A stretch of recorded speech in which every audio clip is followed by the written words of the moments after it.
Can ChatGPT and Bard book you on podcasts and grow your email list? I was super curious about this because podcasting is one of the best ways to grow your email list because you're piggybacking off the credibility of someone else who's already built your dream client base. But here's the thing though, getting booked on the podcast is the biggest pain in the butt ever. And it's super expensive to get you onto podcasts because one, people know it's a massive pain in the butt and they're gonna charge a lot for it, like the agencies that do it for you. And the second reason is that it really is a game of volume. Like it is pretty time consuming to do this. The good news is I figured out how you can get ChatGPT and Bard to speed up a lot of this process. It won't do everything for you, but it will save you at least 10 to 15 hours a week if you do this correctly. So in this video today, I'm gonna break it up into three parts. The first two is using ChatGPT to first figure out which are the right podcasts to pitch, then use ChatGPT to multiply and find clones of those exact good podcasts. And the second part, we're gonna get Bard to increase the conversions of your cold email using something that I love to do all the time, it's personal emails. And the third part, to wrap this all together, we're gonna get ChatGPT to write that personal email using the anecdote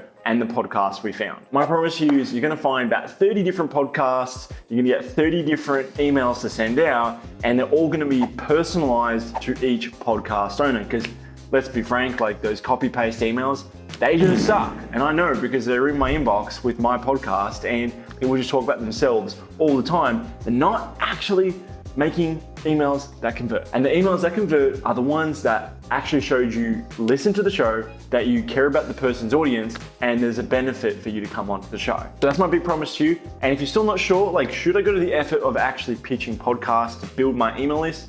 Answer is absolutely yes. And the reason being is because, think about it, what other media do you get where you get to be inside your dream prospects ears 30 minutes uninterrupted, where they're either doing something boring or going for a walk, or generally speaking, like they're gonna be paying attention. No other media can provide that. And top of that as well, like you're jumping on the podcast, which already has built-in proof, credibility, trust. The person saying, hey guys, if you wanna go check out this person, what other media lets you do this? That's why I think podcasts are one of the best ways to build a list, because I don't wanna be focusing on quantity or like volume.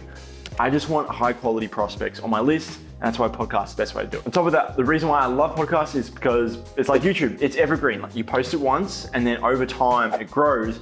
And the cool thing is that I even check this with my podcast. The weird behavior that people actually work with podcasts is that they like you, they're gonna click restart and they're gonna go back to episode 1 and listen through all the shows. So if you're in there, like you're gonna get listened to those diehard fans. So I'm just dispelling the myth, like if your podcast 157, like people are gonna listen to your show over the long term. This is something that TikTok, Facebook, Instagram, they don't have that. YouTube and podcasts are the only thing that really grow over time. And of course, my big favorite is you get to network with really cool people in the process. Like when else you get to talk with other experts in your field, and it's just a really good networking opportunity. So let's start off with the big hurdle, and that's actually finding the right podcasts. The first step you want to do is go to this place called Chartable, and Chartable is basically like the top 200 hits for podcasts. And the cool thing is with Chartable is that you'll see on my screen here is that you can categorize it based on your business niche. So this makes it really simple to go to your business niche, look at the top 200 podcasts and see what podcasts are on there. And what I like to do is I like to go to number 200 because people who are at the first 100 are just, let's be real, like they're gonna be too popular for you to get on. Like let's wind it back a bit, let's actually aim for those B players because we're gonna have an actual shot compared to the people with like number 1, number 2, Gary Vee, Tony Robbins. Like don't even start with that. Like start with people who've got a small following. That's why I like starting at number 200 and going down. Then from here, you obviously wanna look at those people, but you know, if you just wanna do it quickly, just swipe the top 50 or whatever and go to the next step. But personally, I like to vet, does the person vibe with me? Are they like talking about certain stuff that I don't like? Like, is my ideal customer actually listening to this show? Like probably the most important part, like you're looking at the top 200, sure it's in your niche, but are your ideal customers listening to your show? Probably should read the description and have a quick glance. Okay. I'm assuming you've done that now. And so as you can see what I've done here with ChatGPT, I gave it the 20 or 30 different podcasts that I thought were a good match for me from the Chartable list. Then I asked, can you produce me a list of similar podcasts? The issue was that it gave me, the top people like Tony Robbins, Gary Vee. I'm just not gonna get on these shows. So then, this was the interesting part. I said, can you give me a list of other people who are B tier? And for some reason, it gave me a list of the podcast. Like the was the prefix before every podcast.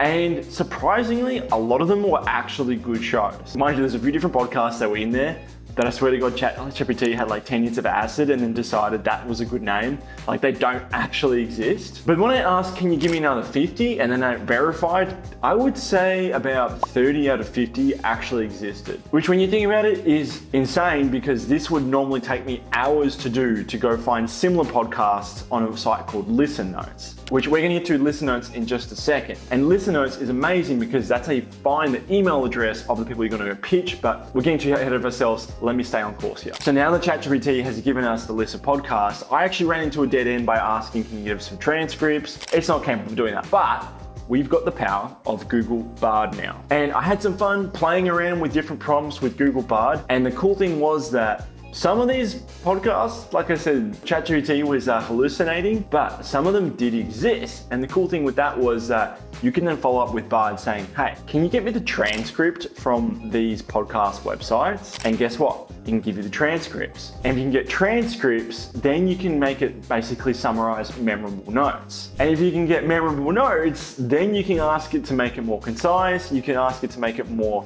from the perspective of how it affected your life. Then you can ask it to get specific with which episode at which timestamp. You see how this is working out? So by using ChatGPT to find the podcast and then by using Bard to pull out the transcripts and make a memorable note. Now we can get to the fun thing of writing, a personal email. I'm just gonna preface this here, so this is not 100%. You should probably go edit this before you go send it, but it's gonna give us a pretty good first draft. Because my philosophy on ChatGPT, especially ChatGPT so far, is that you treat it as like Lego blocks, because it doesn't really give you the perfect one size fits all. Like you might take a chunk here, fix the prompt up a little bit, take another chunk here, fix the rest of the email. Like you're kind of building in blocks, not just getting a whole thing from ChatGPT, but this is a prompt I like to use. So you can pause it, you can change the writing style from Gary Halbert to someone else you like. I just like using Gary because he's got a pretty good conversational voice.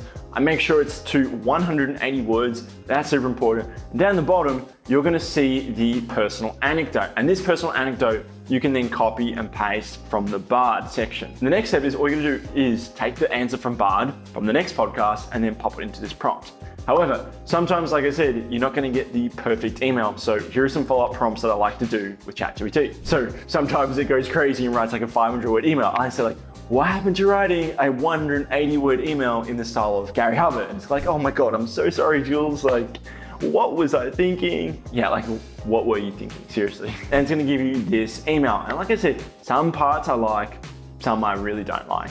So then I'm gonna follow up with the prompt, make this 3 times more funny. The issue is that it's like, it becomes too comical. Like it's almost like it's trying way too hard to be funny, and it's just like, it does the opposite effect. So there are some lines I would keep in there because they're funny, but then having a whole email like that, not the way to go. I want to keep this email like pretty concise and to the point, but basically by taking the ChatGPT ideas, the prompt from Bard with the personal anecdote, and this personal email that I've given you where you can just copy and paste the answers from Bard, wow, you've just saved so much time. I kid you not, this is what I would do when I was in Bali a few months ago.